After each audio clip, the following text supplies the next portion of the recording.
लेकिन dimples blog इसका माँ की फोटो कभी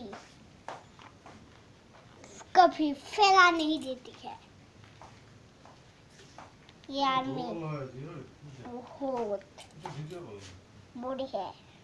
और ये बिगेशंस मुझे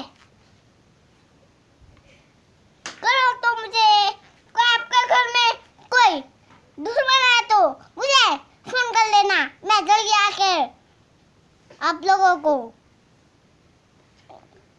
बचाऊंगा, बचा के लोगों का एक थप्पड़ मारूंगा या ऐसा करूंगा।